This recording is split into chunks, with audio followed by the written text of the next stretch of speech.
Welcome to a brand new episode of Identity Talk for Educators Live, the show for the unsung heroes of education.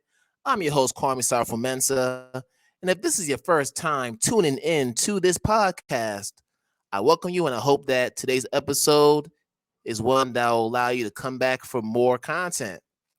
And if you are a returning listener or viewer of the podcast, I welcome you back and I hope that today's episode is one that you find informative, enlightening, and of course, insightful. So before we get to the main event and introduce our newest guest, please, if you're on YouTube, make sure that you hit that red subscribe button so you can get future notifications on new episodes of that Day Talk of Educators Live podcast. And if you're listening from Apple Podcast, Spotify, and all the other audio platforms, make sure you subscribe there as well. Also, for those who would like to contribute monetarily to the growth of this platform, we do accept donations through Cash App and Venmo. If you're on Cash App, the handle will be $IDTALK4ED. And if you are on Venmo, the handle will be at Kwame SM. That's at symbol KWAMESM. And then to catch new or past episodes of the podcast, you could check out all those episodes on our main website at identitytalkforeducators.com or simply go to our YouTube channel, which is under my name, Kwame Sarfo-Mensah. Thank you kindly. All right, y'all. So today's episode is, I know I always say every episode is special because I do believe that all the guests we bring on here are special and they all bring great stories to the table. But this guest in particular is somebody who's going to talk to us about what education is like from the social work aspect, but she's also somebody who's doing the work when it comes to diversity and inclusion within her school district. And she's all about changing the narrative as it pertains to the approach we take in doing anti-racist work, because we all know that anti-racism is just this word that's been thrown around over the past few years, and it's to the point where the term has kind of lost its effectiveness because you have a subgroup of folks who are just going about it in a very performative manner. But this guest is someone who does not do that. She's as real as they come, and she's going to talk to us about her book that she co-wrote and just the work she's doing within her district. So without further ado, I want to bring on our newest guest to the podcast, Miss Kathy Lopes, to talk with us about her journey and what she's doing currently in this fight for equity and justice. So let's bring Kathy on. Hello. Hey, Hi. Kathy. Hey. How are How we you? doing? I'm good. I'm excited. I'm excited to be here. Yes, it's great to have you here. Yeah. Wow, this is so much to talk about. I've heard so many things about you from different people, and I said, one day we got to bring Kathy on to just share a story because you have a very interesting story that I feel like everybody needs to hear.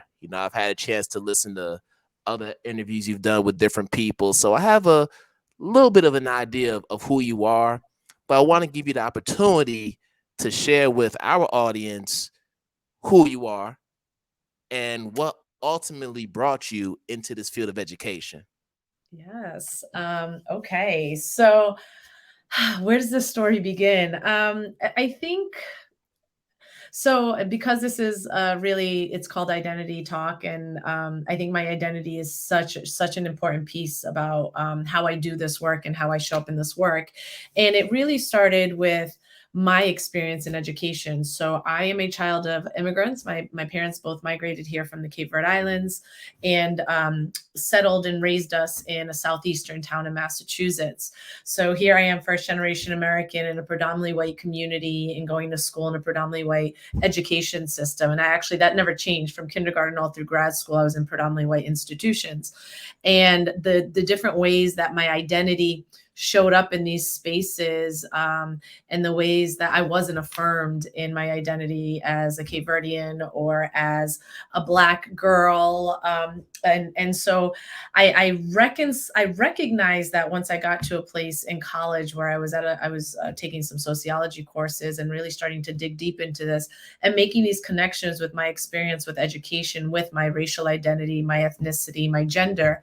And I just found like that was the place for me. There was a lot of self-discovery that followed the years after, but a lot of it just always, there was always a connection to education, right? How I felt in classrooms, how I felt at universities, how I felt with assignments and relationships with teachers and pieces like that. And I just knew that that was the place there.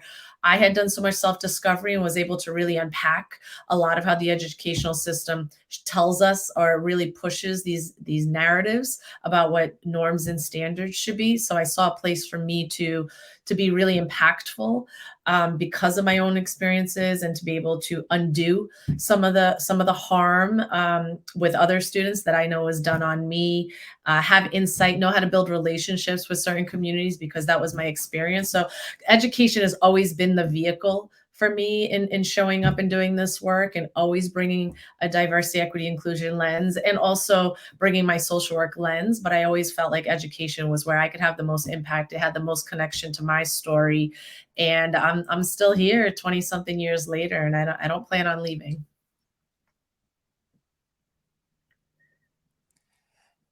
And you mentioned the fact that you had your share of struggles, Mm-hmm. being in a predominantly white setting, being Yes. Cape Verdean. Mm-hmm. So I'm interested in knowing from you, how did those struggles impact the way you navigated the school spaces you're in during your K to 12? Yeah, I mean, I think a lot of it, and like I said, I wasn't able to really make this connection till I was older, but while I was in it and what I was able to reflect on was there's a lot of feeling that I didn't belong. There was such a desire to assimilate because of all of these messages about what success looks like, what a student should look like, what cool looks like, what support looks like, what relationships look like. And because I was bringing in my own culture from my own home. My parents, we spoke Cape Verdean Creole in the home. I was very connected to my Cape Verdean roots through like my own family's traditions, and the language, the music, the food. We always had family around. So when I showed up in these predominantly white spaces, that I was foreign to them, and rather that it was a space that invited me to bring my full authentic self, it actually caused me to want to close off that part, because it just made me feel different. It made me feel like an outsider. And I just wanted to be like everyone else. So now recognizing that was why I had such a hard time at certain stages of my education, because I might have been rebelling about how I felt, or I was losing myself because I was trying to be something else that visibly I couldn't, right? Because people are still treating me, in response to who they saw. So all that internal conflict that I was able to really reflect on, I thought, well, because I understand that, and I understand the nuances of what these experiences might be for Black and Brown students who are in these predominantly white schools, then I have some insight to make some change, and whether or not that's really pulling in educators to think about these things that they might not know, and using my voice to share and build empathy and create narratives and perspectives about student experiences, to really highlight the harmful practices and policies and systems that education reproduces and pushes on students who are marginalized in the system. So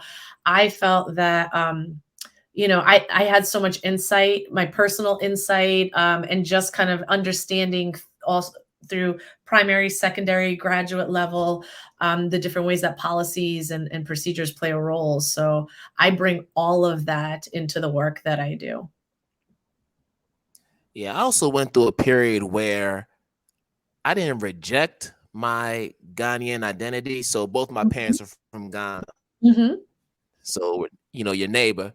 And Yeah. and I think, yeah.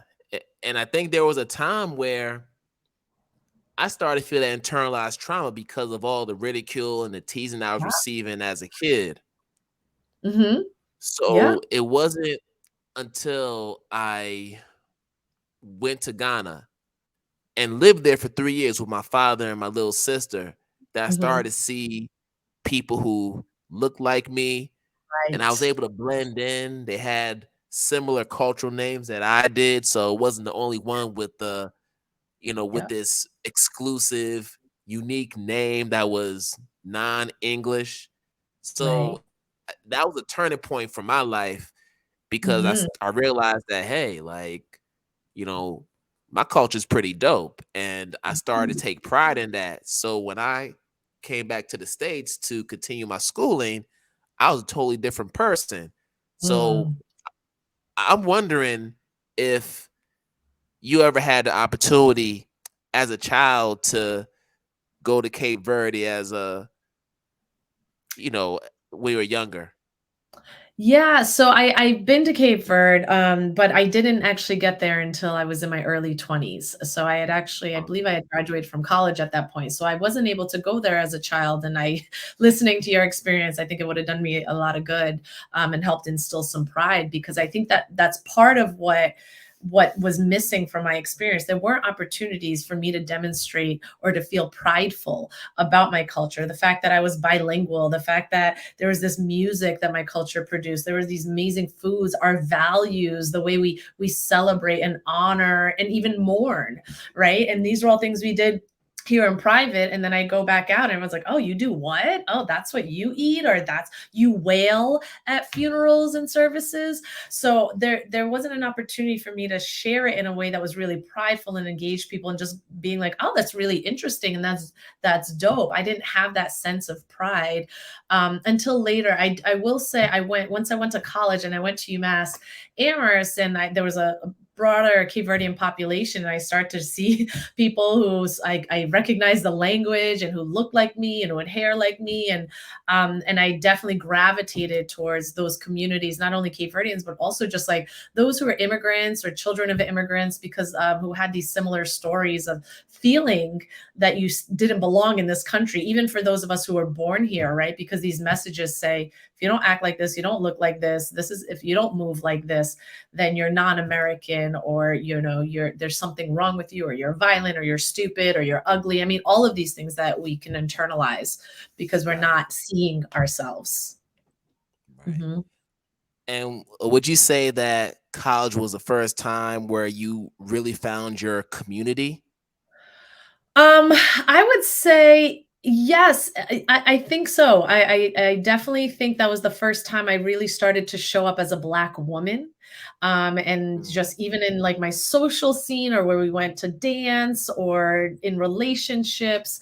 And I enjoyed being able to express these parts of my identity that not only were suppressed, but I actually didn't know a lot about, in terms of just being Black, right? Because I did these things, but to be around other Black folks, and it's just like, okay, this is I feel comfort in this community about our how we talk and how we think and how we move. So I think absolutely college was the beginning of that, and then I continued on to graduate school, and a social work program, and there was a lot of self discovery that came through that. I became part of the Association of Black Social Workers on campus. And that was an incredible community for me, for Black students in grad school that you did not see in your classrooms, right? We have those meetings, be like, where are you? Because I don't see you when I'm walking right, across campus. So, and I just did, and studying racism and oppression courses, and courses on just disproportionality, and that really was, I felt myself just coming into my own, and really embracing myself, and discovering parts of myself that were there that I didn't feel safe enough to discover. mm. So you mentioned your entry into social work, and I want Mm, to touch on that for a little bit because I can think back to early on in my career when I mhm. was still a teaching assistant. Just about every school I worked in, we had TSS workers. Okay. So TSS stands for, I think, therapeutic staff support. Okay. So I'm not sure if that falls under the social work umbrella. Absolutely. I Yeah. think, yes. The counseling support, the therapeutic support, absolutely. Right. But I felt like the TSS workers who I encountered, they were being underutilized by the different schools I was in. And it was Mhm. always something that I recognized. And I just wondered if you had a situation or many situations during your time as a school based social worker where you Mhm. recognize some unjust practices taking place or some problematic actions that were being done by teachers or other staff members, and it caused you to have issues with like your interventions with students who you're trying to help.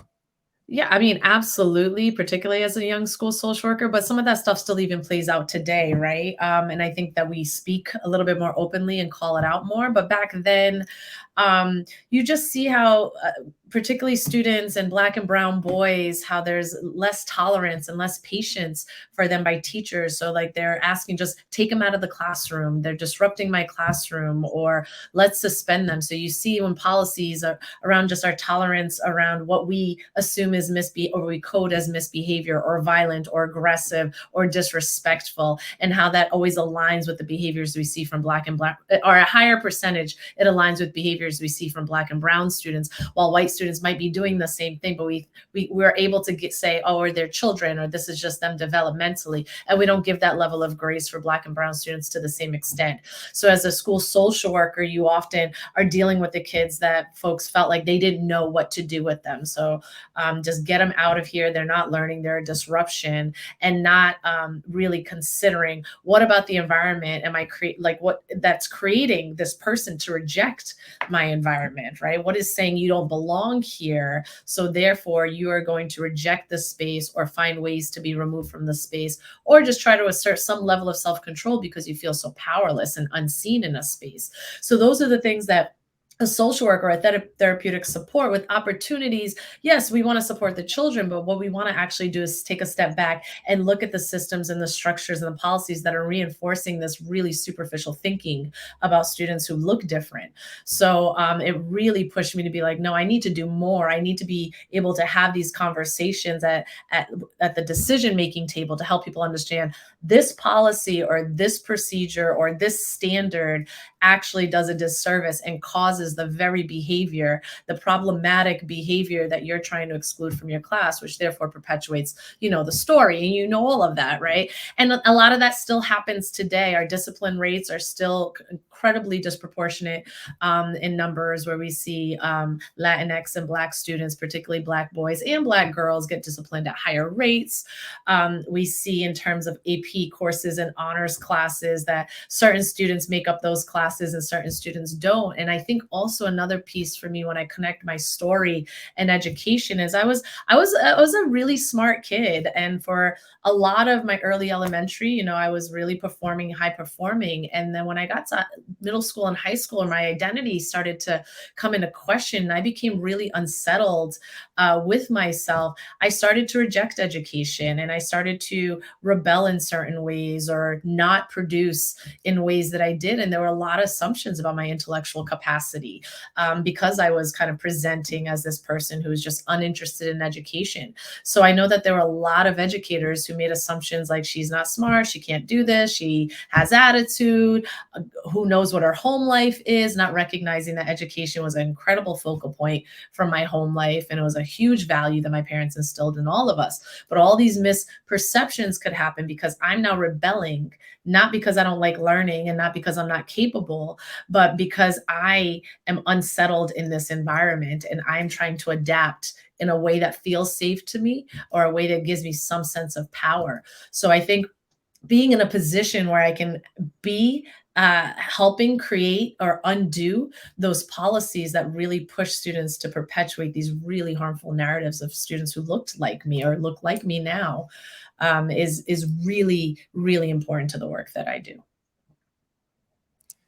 And do you feel like your position as a school based social worker restricted you from really getting engaged in that disruption work that you now do as a DI director? I think I've had experiences where absolutely I wasn't able to do the work. I was really just managing what was coming at me, right? I was managing a product Right. of what the system was producing. But I've also felt like I've been really, really successful. And a lot of that often aligns with what is leadership in the space that you're in? And is leadership really acting out on these values, right?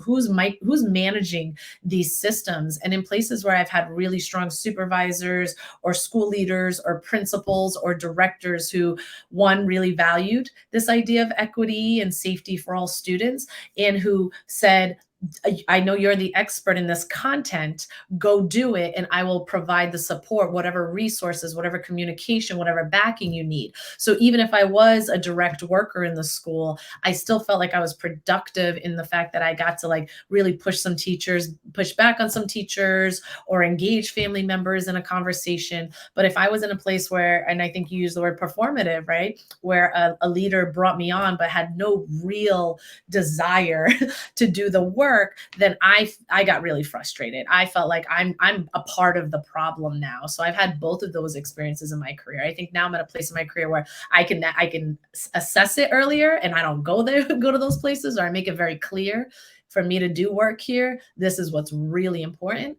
But earlier on in my career, there were definitely those spaces where I felt like I am just checking a box here, and I actually am doing a disservice to these students by not disrupting the systems that are creating this. Mm. And this is a perfect segue into the book, Change Mm. the Narrative, which is Yes. what I love because, as I mentioned at the beginning of this podcast, we Mhm. really have to reframe the way that anti-racist work is done. And so Absolutely. often when we talk about this, we usually talk about it at the classroom level, but seldom do we talk about it at the administrative level or the Mhm. school leadership level. And I Mhm. know that you and your co-author, Mr. Henry Turner, shout out to Yes. him. Yes. Hey, Uh, Henry. y'all both work at the same district, Yes. in leadership positions. Mhm. And there was an interesting story about how you became involved with the writing of this book. So if you don't mind just sharing how you came on to this project. Yes. So Henry, the co-author of this book, was really the brainchild behind the book. So Henry and I both work in the same district. He is a principal who education has been his whole path into principalship, and myself as a director of DEI, but came through a social work path. And in just supporting his school or doing professional developments, we were naturally drawn to each other. And what we realized, there were a couple things. One of which we're both folks who identify as Black, but grew up in predominantly white communities. So I think we both had this shared experience of being othered, or wanting to assimilate, and what education meant to us. Even though there were slightly different stories, but there was so much connection in different developmental phases of our stories.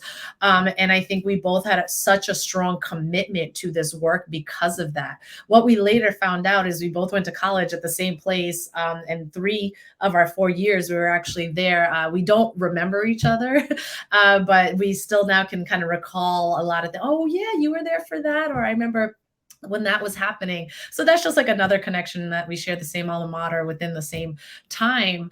But he was really committed to writing this book, from a principal lens, and an educator who's been a classroom teacher, around kind of some of these policies, whether it's grading policies, or how do we evaluate teacher performance, or how do we set the stage in a school community. And he started writing it, and he was like, are you willing to just be a support, give me feedback as I write it? Absolutely. We developed such a strong friendship at that point.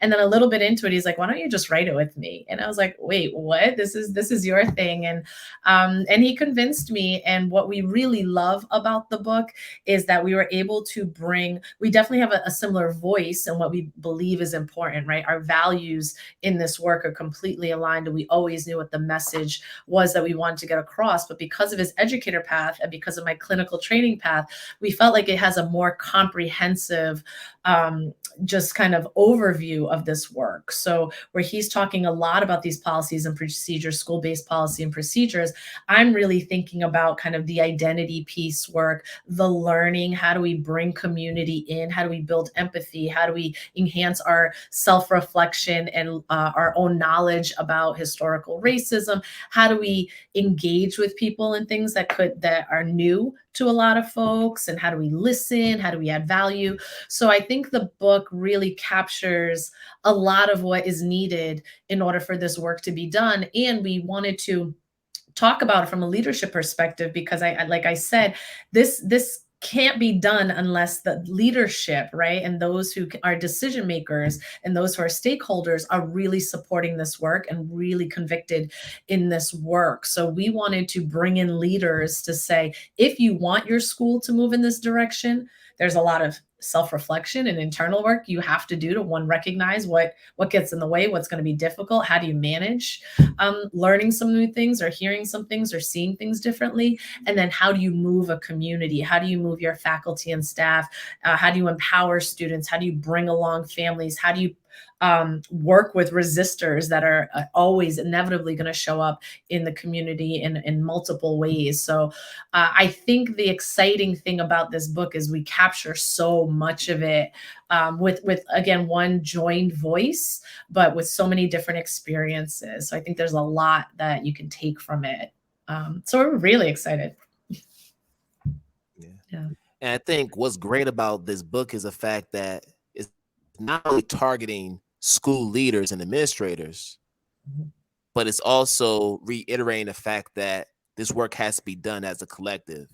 Yes. And when I think about the fact that we have so many principals, well-meaning principals and school leaders who want to move their schools in a positive direction, they tend to do it with paternalistic tendencies. Absolutely. So when we think about yeah. So when we think Right. about paternalism, it's like, I know what's best for the school. Oh, yes. And a lot of times paternalism comes in the form of white saviorism or just saviorism in general. Yes. Right. Yeah. And this relief of guilt, right? So I think we all saw kind of a cultural shift in, with the murders of George Floyd and Ahmaud Arbery, and we saw white allies reckoning with, oh my God, it really is as others have been saying, right? Which for many Black folks are like, okay, right, side eye. We've been saying it all along. We've been overlooked. Yes. But there was this, what do I do? What do I do? I'm so uncomfortable with it. I feel so guilty about it. What do I do? So one, it's this desire to be told how to fix it, right? Like if we knew how to fix it, it would have been fixed. What are you talking about? Right. So there's no blueprint for this, but it is undoing the way you move. And what happens often in this work, and as a DEI director, you have these folks that are really excited to have you there. And they're like, do this because we need to take care of our poor families, and those poor babies over there need this. And my question is, how do you know? What is your communication with this community? What is your relationship with this community? Have you actually asked and valued the voice of this community? Are you speaking from like this paternalistic way? I know what's best for them. And that is a big piece of what I've learned to kind of manage in this role. All these phone calls, like, we gotta make sure we handle the bus situation because those poor kids are. And when you talk to these families, they're like, the bus situation, nah, that ain't even number 6 on my list, right? Deal with this teacher who keeps, talking to my child this way, deal with this program that, this, whatever, like all of these things that happen. And those are the hard things for well-meaning people to hear. Actually, you discriminate, right? You have unconscious bias. What I do? So I think for me, it's really pulling people to say, if you want to do the work, you're going to have to unravel and undo some things that you have been producing and doing for most of your life. And when you don't have someone who's pushing that, or you don't have spaces to really bring people in a way that they feel like they can learn and participate, you're not making a learning community, then you have a lot of people who want to reject it. I don't have time for this. This doesn't feel good. I don't see it as productive. What does this have to do with anything? I'm not this person, right? And those are all the things, all the resistance that shows up in this work. So you have to create a community that is collective. It's the learning, it's the leadership, it's the communication, it's the being courageous to call out that teacher that's been here for 20 years, but everyone kind of knows they're racist, right? Or that book they keep teaching that they're so stuck on teaching because it means something to them. And despite hearing, well, it's really harmful to these students, well, that's what I use. Well, then you're not about this, because you're centering yourself, your comfort, your needs, right? Because if I'm telling you it harms them, what about that makes you disconnect and not care that you're being harmful? What about that? Let's unpack why that doesn't matter to you as much as your own comfort and safety. So that's the real work, and that's the way I do this work. And it ain't for everybody, but I think when it's done well, the shift, the movement is incredibly powerful. And I'm so glad you mentioned that, because so often when we talk about anti-racist work, we have to bring up intersectionality, because intersectionality is so key in understanding our roles within this work. So I want to find out from you, when you hear those 3 P's, privilege, positionality, and power, how do you believe those 3 P's influence the work of school leaders and administrators in the different school districts out there? Yeah, I think first and foremost, you have to get folks to recognize that they have them, right? And you have people who think like, what privilege, I struggled, or I put myself through college. And yes, that can be true. And depending on where you are in society, you still walk with a level of privilege. I mean, I have to acknowledge that I hold a level of privilege and positionality and power in my roles. And for me to come in here and act like everybody else and not recognize that really does a disservice sometimes, if I'm actually trying to support a community that I'm not as connected to because of my positionality and power, right? I can connect to folks on certain levels and identity levels, but I have to recognize my positionality and power and privilege. And I use that. I use my positionality, power, and privilege to get this work done. That's what we want from our leaders. We want you to recognize you have power. We want you to use your positionality to make those hard decisions, because if you're going to be asking your educators to engage in this work, you have to create space to support them and back them when they're taking risks or when they have a community backlash, right? When you hire DEI directors and then you leave them out to dry when something happens and the community starts, coming after them. No, your positionality and power, if you brought them on, is to say, no, this is our district's vision. This is our work. This is someone who's been hired to help facilitate that work. But I'm not going to leave that person, and most likely a person of color, and most likely a woman, to just have to handle that and be thought of as I'm the only person who really is pushing this racism stuff, right? Because then I become an angry Black person who's just never satisfied. So I think that, particularly for leaders, part of that self-reflection is around those pieces of your identity about, like, you actually have power, you actually have voice to make decisions to push this work along or to create spaces for this work to happen. And without that, it really cannot be done in a transformational, systemic way. So it's incredibly important that those pieces exist and that there's a recognition of who holds those pieces of identity. And in this work that we do, we have prescriptions and subscriptions. So let me explain what I mean by that for the audience. So usually when people come to who they proclaim to be experts when it comes to anti-racism, it's always this sense of urgency of, hey, can you just give me what I need to know so I could just do this work right now? Like, I need to know. They don't have that recognition that this is a marathon. This is forever work. Like, you're never going to get to the end of this. This is something that just keeps on going and going. And what tends to happen is we tell them this, but they're still like, just give me the book that I need to know.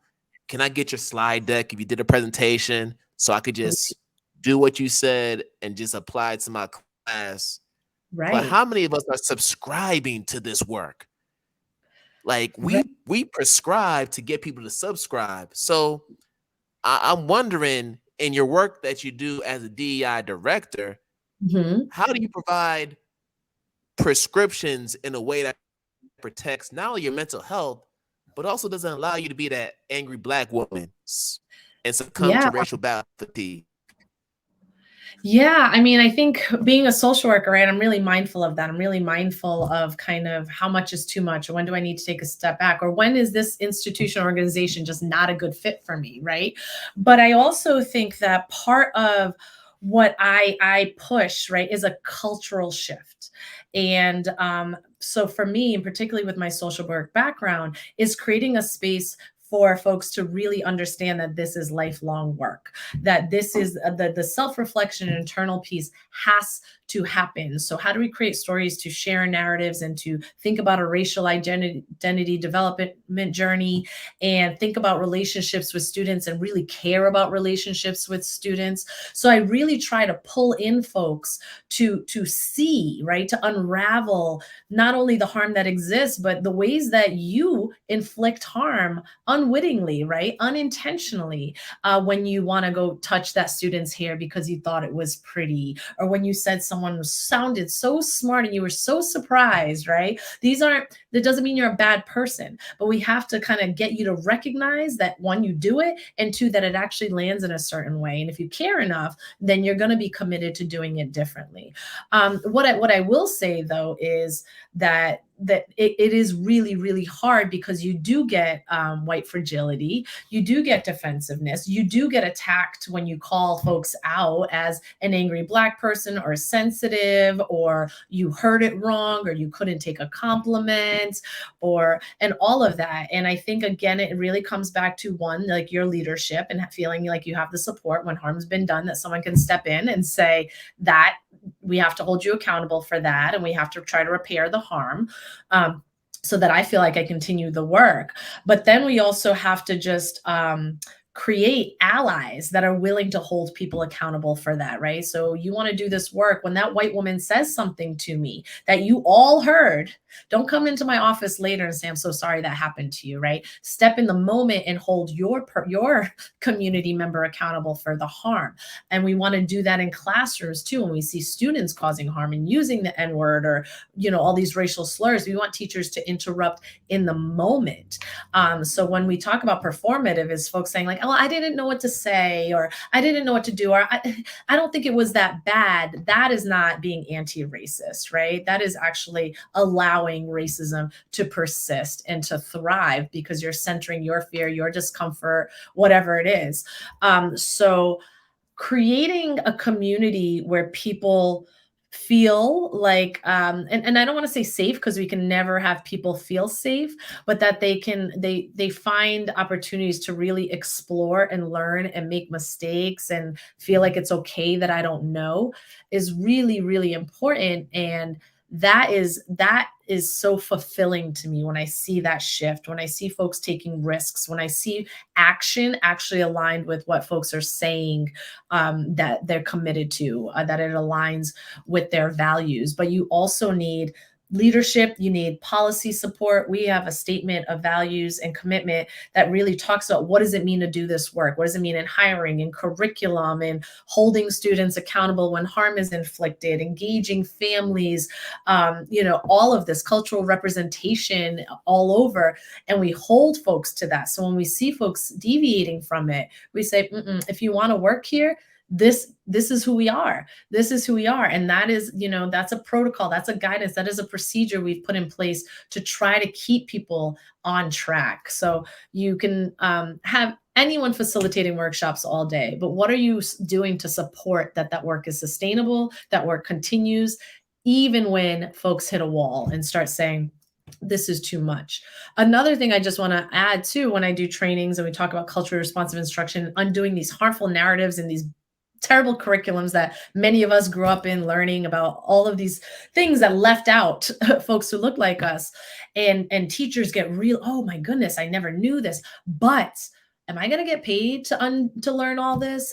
Is there going to be, do I have time to learn all this? And that's a really hard thing for me to hear, because if you're committed, right, this isn't extra work. This means you have to go undo what has been your default, because you now recognize it's inaccurate, it's harmful, it's not productive, right? And if you care about that, then you want to invest in changing that narrative of how you teach, or what information are you sharing. But when it comes with you need to give me this in order for me to be motivated, then that is actually, that can be really harmful for me, because I'm like, 1 minute you just said you're about this and you feel terrible, but you're telling me you're only going to do it if you're compensated or if you get credit for it. That is really harmful.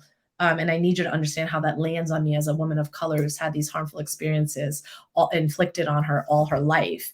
And again, you have to make a decision about, can I work through this, or is this just a place where it's too frequent and it's too much for me?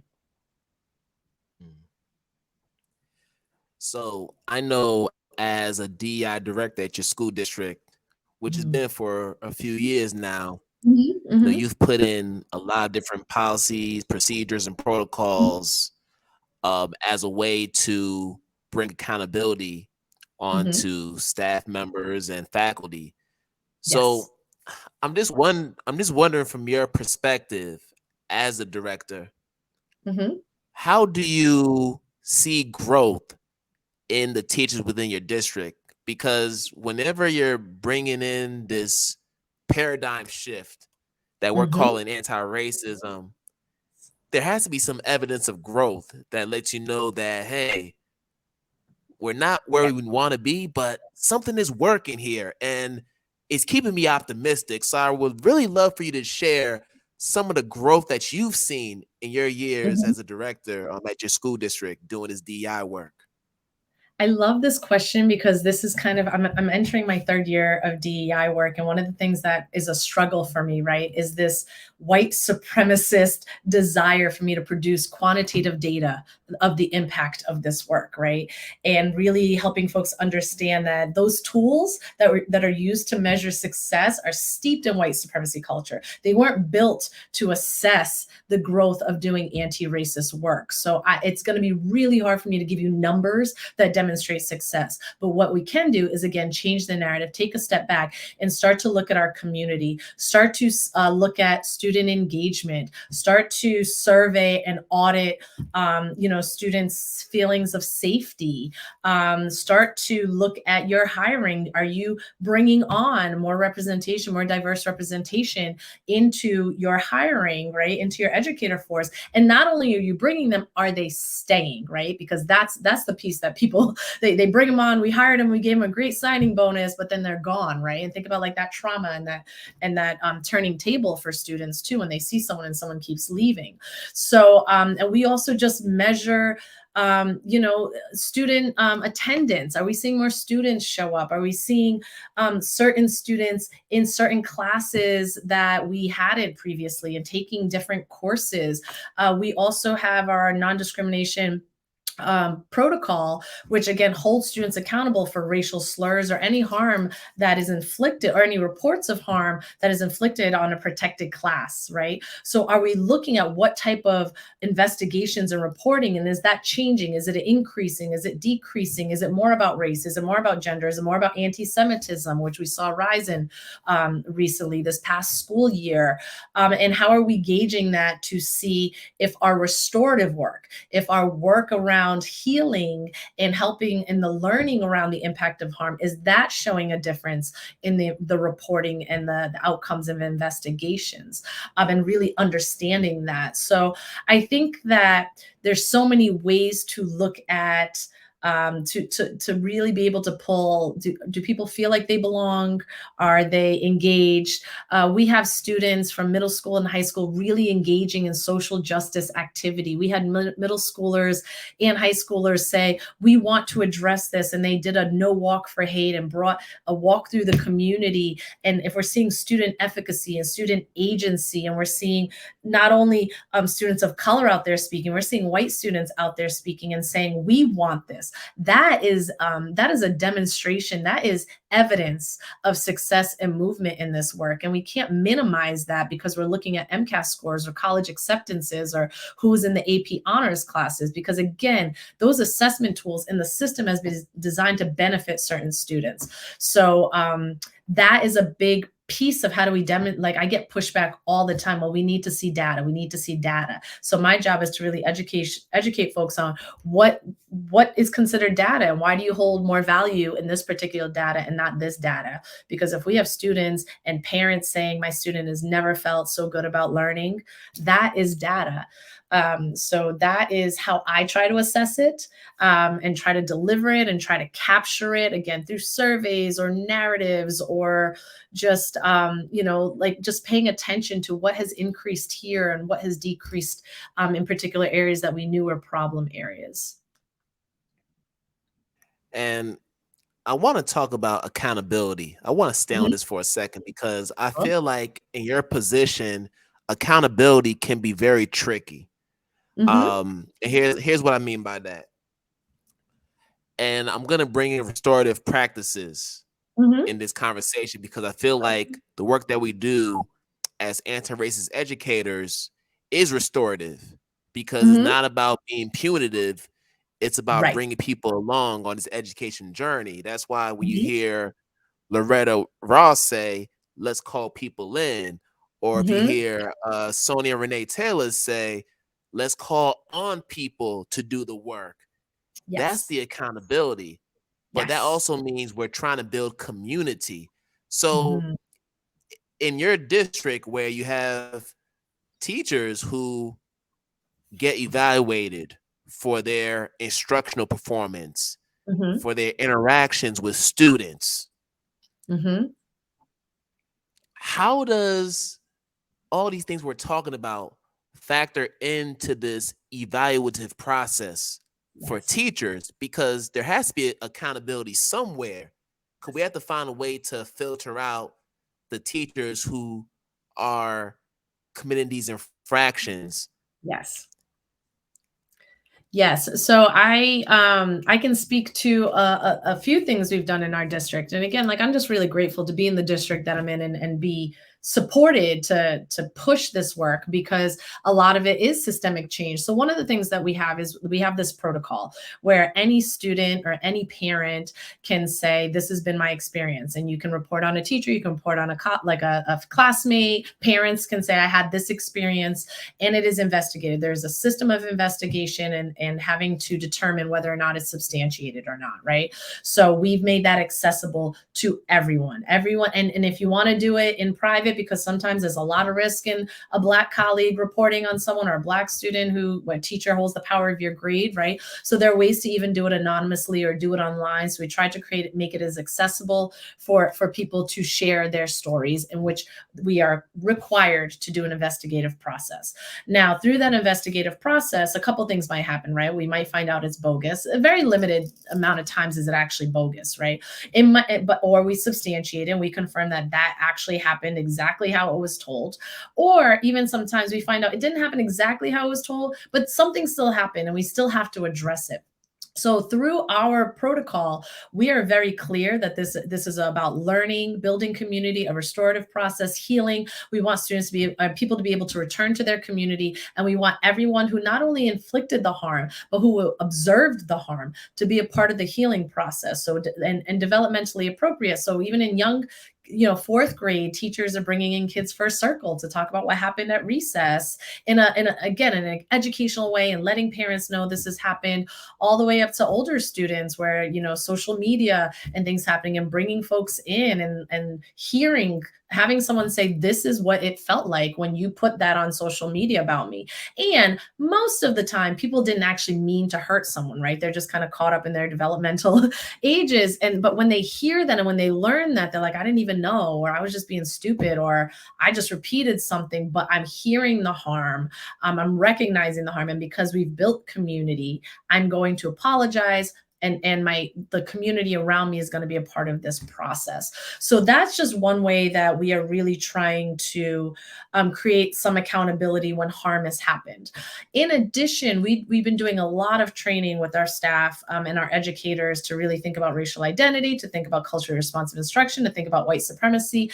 And we also realize that we have to standardize a way to evaluate the impact of the work, but the shift in educators' kind of ownership and responsibility. So right now we're introducing a tool that has you kind of do a pre and a post assessment on kind of like your curriculum, your understanding, your comfort in having conversations. Where are you at the end of the year? But we're also now in creating a tool for teachers to really look with the lens and assess their practices in their classrooms if they're culturally responsive, and bring that into your supervision or with your evaluator, and having evaluators assess, like, how are you grading students? What does your classroom look like? What are the alternative ways for students to engage that is outside of just raise your hand or, take a test? So we've developed a tool. Our teaching and learning department has developed a tool, and we're trying to introduce it to evaluators and supervisors to bring it into their supervision with teachers and say,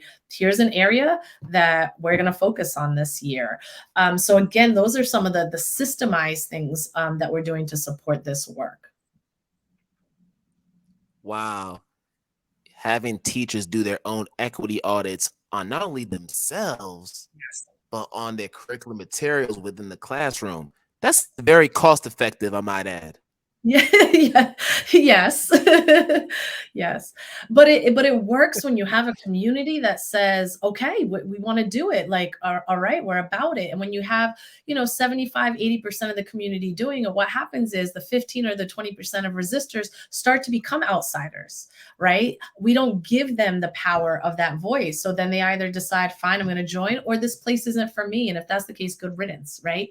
But that's the idea of the culture shift, that this is who we are. This is what we need to do to become who we say we want to be. Get on board or go somewhere else, because we are expecting resistance. We're prepared for resistance, and we're going to keep moving through the resistance. Truth, truth, truth. Now I have a couple more questions before we wrap things up. Okay. First question is, how do you continue to grow in this work of DEI? What are those areas that you feel are still blind spots in your education of it? I mean, I'm a learner. I'm a reader. I'm always going to hear speakers and listen to podcasts and pick up books. So that's just a part of who I am. But I think a lot of my self-reflection too is because I am someone, I do hold all of these identities I've talked about, but I am someone who has been in positions of power at a very early age in my career. I'm in a particular kind of social class. So sometimes the access and privilege I've had to education or resources to do things, I have to stop myself and say, well, is that accessible to everyone, right? Like, I'm assuming everyone should do this, and I need to pause and realize, like, is that accessible to everyone, or am I privileged or resourced in a way? And that's a self-check. Also a lot of internal stuff about like colorism that is in certain communities, and Cape Verdean and Latinx communities, and a lot of African communities. And still, maybe sometimes that is coming up for me, or what do I think is beautiful? I've advanced a lot, but sometimes these default thinking shows up, and I'm like, why am I drawn to this? Something that looks like me, or something that I'm more comfortable with. So there is constant self-reflection, and I'm fortunate enough to also have surrounded myself with a community that they will call me out, because we're all invested in this, right? So I have friends that might be like, girl, that sounds a little, I'm like, you're right. Okay. And we can do that with each other because we have decided this is what we care about. So we're doing it for the sake of our own growth and there's a purpose. I think the other piece is I teach. I've been an adjunct professor for going on 11 years, and I do it because it forces me to stay connected, to get the most updated information, to constantly think about the different generations that are coming in to learn, and how I need to adapt and understand what's the cultural context of how students are getting information nowadays, which is heavily social media, or how to engage students in learning, which isn't always a hardcover book like it was, when I was earlier in education. So I do that to kind of keep a pulse, and to stay checked, and kind of understand like what's new information and new materials to really support my learning. So I'm just like a big nerd, like any documentary, any book signing, I'm there. So Nice. And over the past few years, we've had a lot of books focused on anti-racism, and there are certain people who are at this point thinking, "Oh, damn, not another anti-racist book again." Like, Yep. how many more books do we need out there that talks about anti-racism? So I want to rate this question before we get into the lightning round. Yeah, for With sure. Change the Narrative, Mhm. how does that differentiate itself from other education books that focus on anti-bias and anti-racist practices? Yeah, I mean, it's a good question, but it's one that I'm obviously prepared to answer, because when we were putting this book together, we had that conversation. And there are incredible books that are out there by Ibram X. Kendi, and all the supporting books by Bettina Love and Goldie Muhammad, and all of that really supports like creating these anti-racist communities. I think what differentiates our book is it's targeting leaders, and it's actually helping guide them through, this is what you should consider to implement this in your school, regardless of the makeup of your school. It forces you to take inventory of the makeup of your school, community, or district, to take inventory of your own self, and your positionality, and think about, how do I engage my community in this, and how do I continue it so it's transformational, and not transactional. And I think both of us, from being leaders in school communities, and again, coming from an educator lens and a social worker lens, and infusing that, is something that I don't believe exists out there. We absolutely resource all these amazing authors and folks who are, pioneers in this work. So we want to give credit where credit's due. So there's lots of references and a lot of supporting and citations that came in from these amazing people. But we do think that our book, and we wanted to make it accessible too, so it's not heavy in kind of philosophy. It is in like how to think about creating a teacher evaluation, how to think about setting up a training for at the athletic department, which is something I have done, right? The toxicity of racism and sexism and homophobia in our culture of sports. How do you talk to coaches and athletic directors around that? So there's examples of things. How do you talk to counselors about this? Because it's different than a classroom teacher. So there's like a lot of anecdotes. There's a lot of templates for folks to take on. We definitely don't tell you what to do and how to do it, but we give you a start, and then ask you to really take inventory and assessment of your community, and think about how to prioritize, or what is doable, how to bring on other leaders. So it's I think that makes it different. There's some concrete guidance in there, and it is infused with our personal stories. So I do talk about experiences I had as a student, or even as a DEI director, walking into some of these white schools and getting resistance from educators, and the microaggressions, and having warm demanders as educators that really pushed me through those hard times. So there's a lot of personal stories infused, but it is leaders talking to leaders about how you can create this work and sustain this work, and how do you keep tapping into your own stuff and checking yourself along the way. So I think it is dynamic in that way, and differentiates from the other books, while not taking credit away from some of those amazing books too, to supplement this work. Yeah, I think you've convinced a lot more folks to buy this book based on that explanation. Great. Good. And also because I really believe in it, right? Of course I want to sell books and I want my book to do well, our book to do well, but I really believe in it. And that was really important to us too. I'm like, I don't want to put something out there that I can't stand by. So I really do believe in the authenticity of our writing and our perspective on how to tackle this. Absolutely. So we're about to approach the hour and we want to do our lightning round. All So we right. have just a few quick hitter questions to close us Mm-hmm. out. Mm-hmm. First question I have for you is, what are you doing these days for self-care? How are you taking care of yourself? What am I doing? I am an outside physical girl at heart. So this summer was, I think, like our first summer that didn't feel so constricted. So I was outside as much as I could in the sun, in the water, climbing trees, whatever it is, running. I like to be active. I like to be out in fresh air. I like to hike. So that is my go-to when I can. I also live in Boston, so the winter is approaching, and that makes it a little bit harder to be outside. But for me, it's movement and fresh air whenever possible. I have a yoga practice, I have a meditation practice too, that I tap into when I need to replenish and recenter. All right, cool. When you enter any space, not even a classroom, but just any space, what's your walk-in song?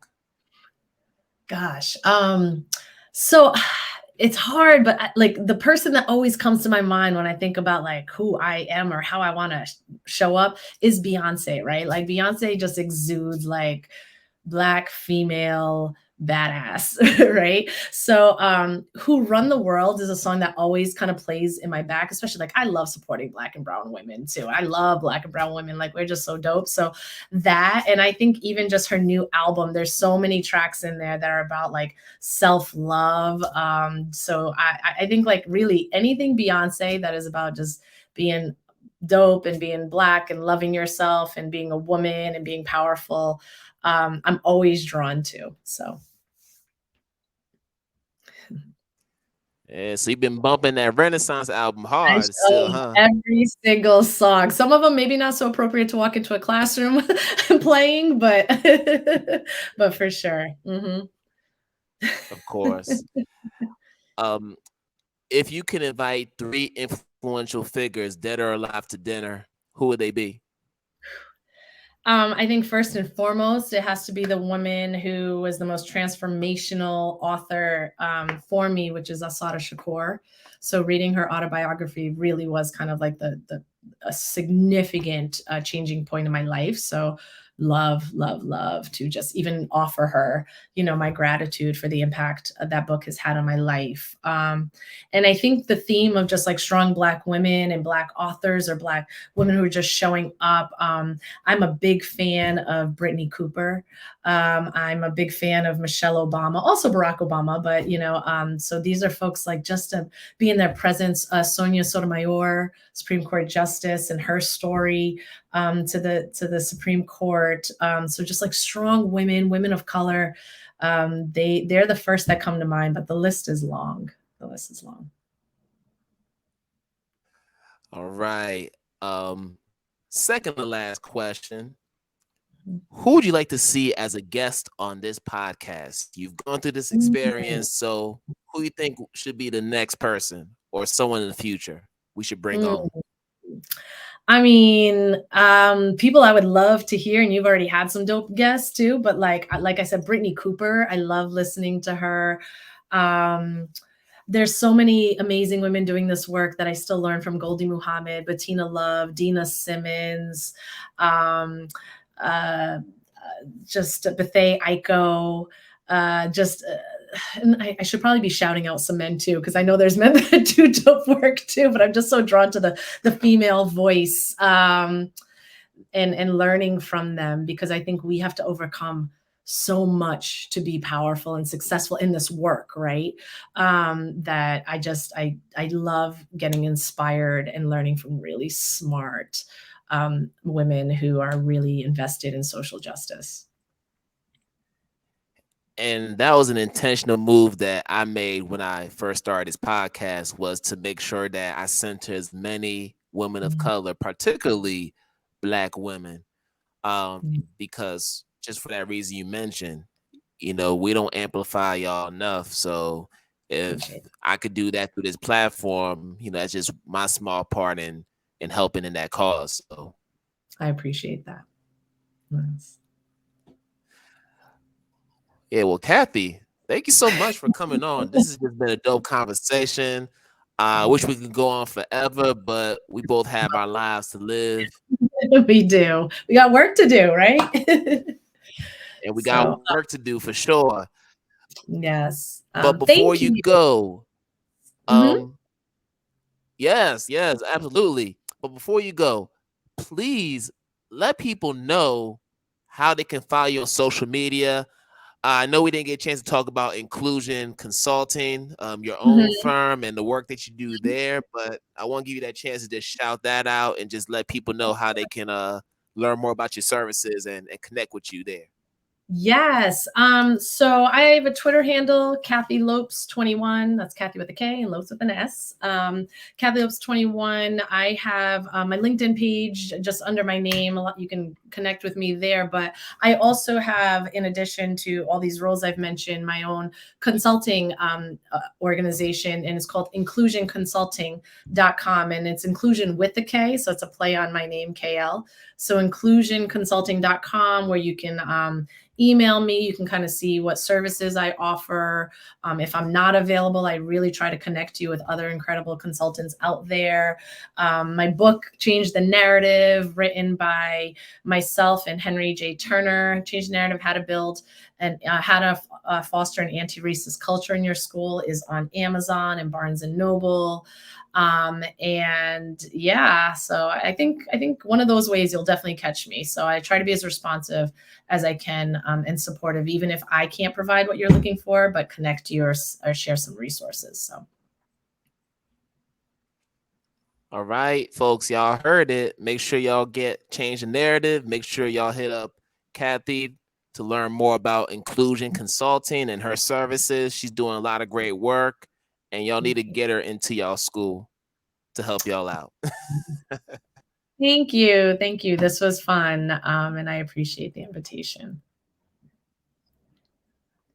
All right. Hope you have a good rest of your day.